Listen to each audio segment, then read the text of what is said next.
I have a habit of sleeping really late, and since when I was a child, I keep hearing people talk just before I fall asleep. Hey, it's MeloCat. I raise 7 cats in a small flat, and I'm a cheapskate travel rat. If you're into animals, budget travel, adventures, or explorations, hit that subscribe and hit on that bell.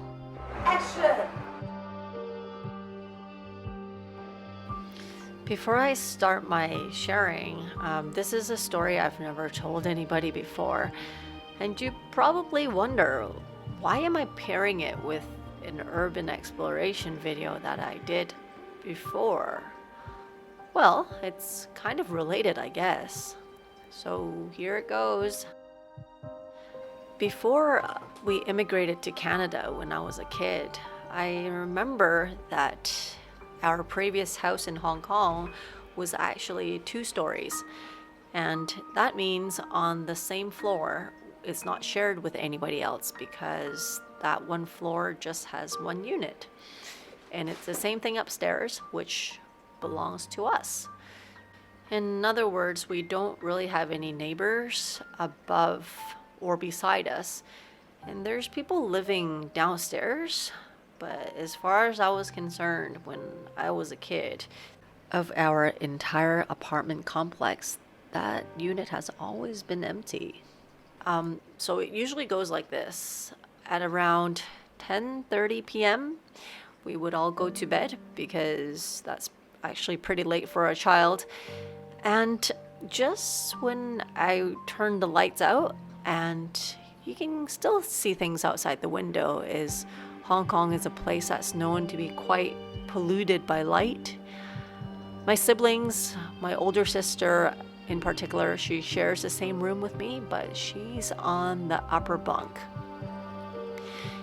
And before I fall asleep, usually I would kind of look at things that's in the room, outside the window, just things that you do before you fall asleep. And I would say, maybe 8 to 9 out of 10 nights, I would hear muffled sounds. Yeah, muffled sounds of people having conversations. Sometimes it's a dialogue between 2 people, sometimes of different genders. Sometimes it sounds like it's somebody that's talking on a phone, but of course you can't hear the other person on the other side. But by the rhythm and by the tone of the voice, it sounds like they're talking on the phone. And every now and then I would hear groups of maybe 3 or 4 people when they're talking about things, laughing, and, just like how conversations usually go. But it's always muffled. So imagine if you take your hands and you cover your mouth, just like this. And you talk like this, except for the sound is a lot more soothing. It's like a monotone voice. It's actually quite soothing, to me at least. And I would almost always hear those dialogues before I fall asleep. But there's one thing that I can be very sure of, is when I hear these sounds, these dialogues, I'm actually wide awake. I can remember numerous times when my eyes are still open when I hear these sounds. And it sounds like it's quite close sometimes. It's almost like those people are right next to you, if you know what I mean.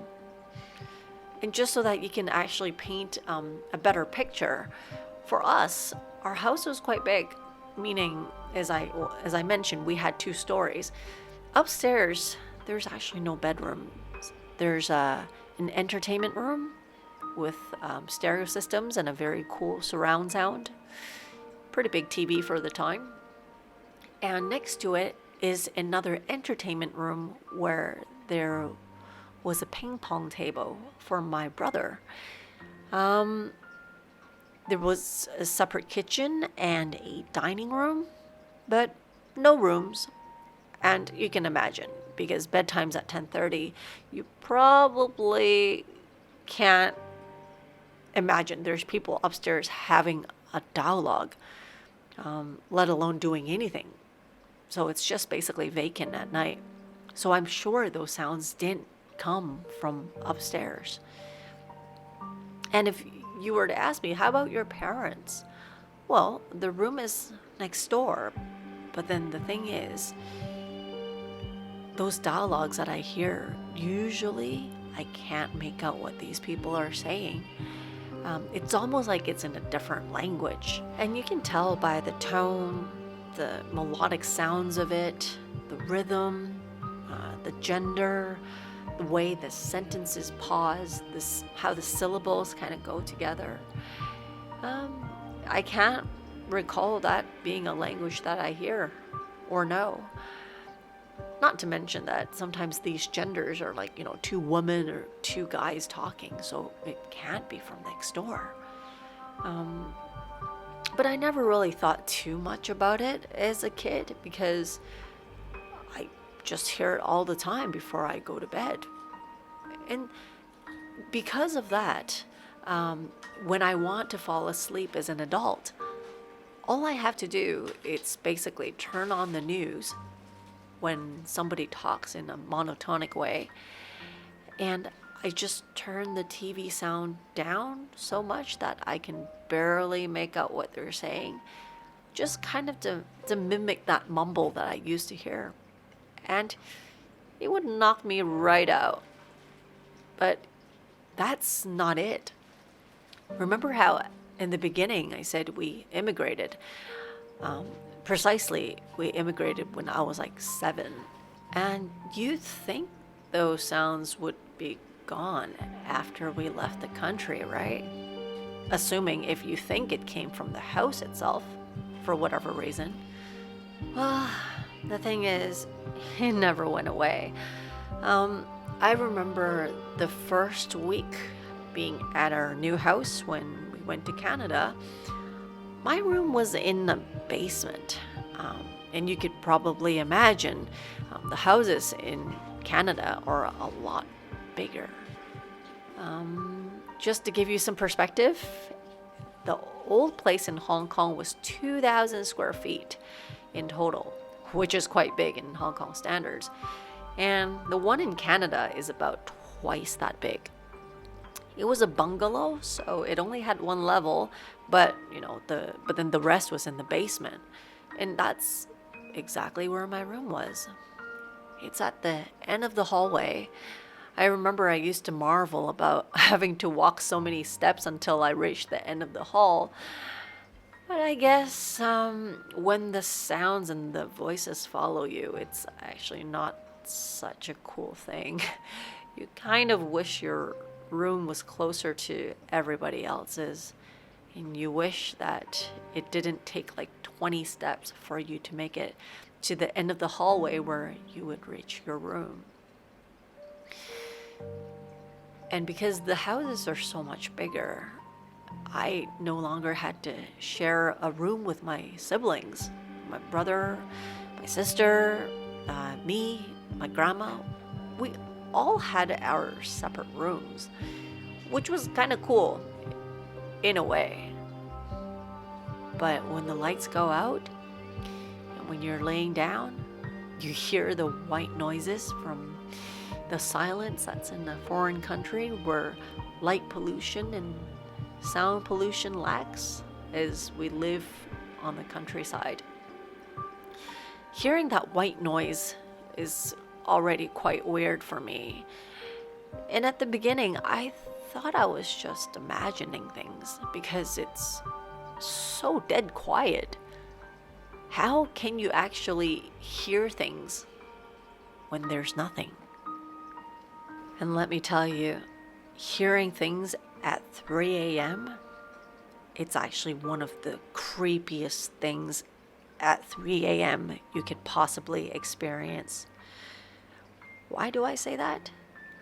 Well, when we were in Canada, one of the first pranks, challenges, whatever you call them, that they taught me in school, well, not in school, but by the students, is that they dare you to do scary things at 3 a.m. And if you were from my generation, you probably know what's Bloody Mary. So Bloody Mary, it's a really scary thing to do as a kid. And that's when you say Bloody Mary 3 times and you spin around in 13 circles. By the time you stop and you're supposed to see something in the mirror. So bearing that in mind, these scary stories at 3 a.m. became kind of like a nightmare for me. Because no longer is it one of those, those creepy stories to tell at night to your friends at sleepover. It's actually hearing things that weren't there. Maybe by the time we immigrated, I was not, such a small child anymore that I can start to rationalize these things myself. And to me, at that age, it is actually more than just kind of like a, scary, creepy thing to tell to impress your friends. It's one of those things I wish I didn't experience. But that said, when I go to bed at night, I would used to hold a flashlight because the light switch is really far, and being in the basement is colder than the rest of the house. I usually don't get off bed unless I really have to, because the heater, it's only in one corner of the room. So walking across a cold floor, it's not something that I want to do. So I hold on to a flashlight and I turn it on when I get really scared. And one night I just got really, really tired, and I thought, you know what? Those things that I was experiencing before, it's not going to follow me anywhere. So I turned off my lights, went to bed, and I just slept next to my flashlight. And this time, as soon as the flashlight went out, I can hear the same dialogues, the same tempo, the same tone, the same people, almost like. Except for this time, it's actually a lot louder. It's almost as if it's coming from my pillow. But that doesn't make sense. If you think about it, there's, really scary things at 3 a.m. that happens. But who's doing these things at 3 a.m.? That's my question. I don't know. I still don't have an answer for it, because in Canada, things close really early. People go home pretty early when I was a kid, during weekdays anyway. So there's no way that I could hear people talking, laughing, having these, very interactive dialogues at 3 a.m. in the morning, sometimes 4 a.m.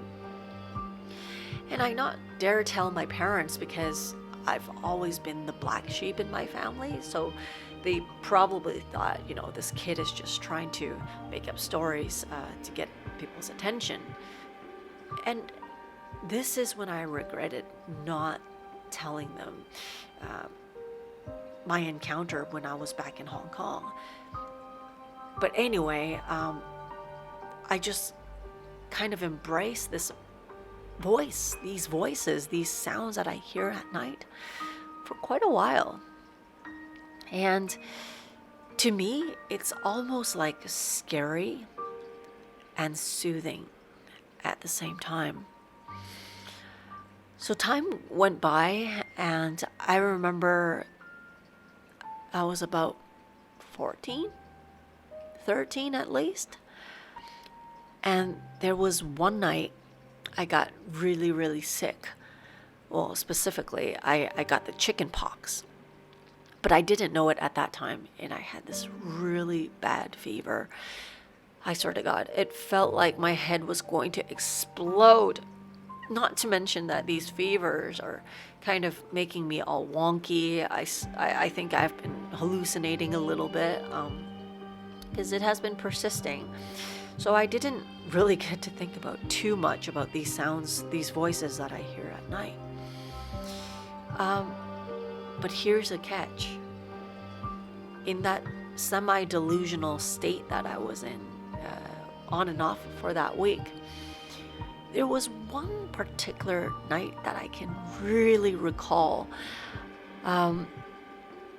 It felt really vivid to me, but I can actually hear people knocking from the wall where my headboard was against. And on the other side of that wall is actually nothing. It's just the edge of our house. It's not like there's a room or anything next door. And I can hear knocking, like people going.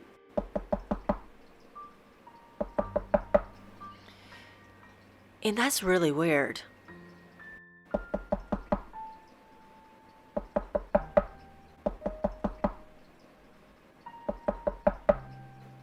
And the weird thing is, that sound actually came back. I can hear the dialogues one more time. Except for this time, I wasn't waiting to fall asleep, because I've been sleeping so much from the chicken pox, from the medication, and from the fever. I know I was wide awake, except for I was just laying in bed. And I remember there was one time, this one sentence that I heard. It was really clear.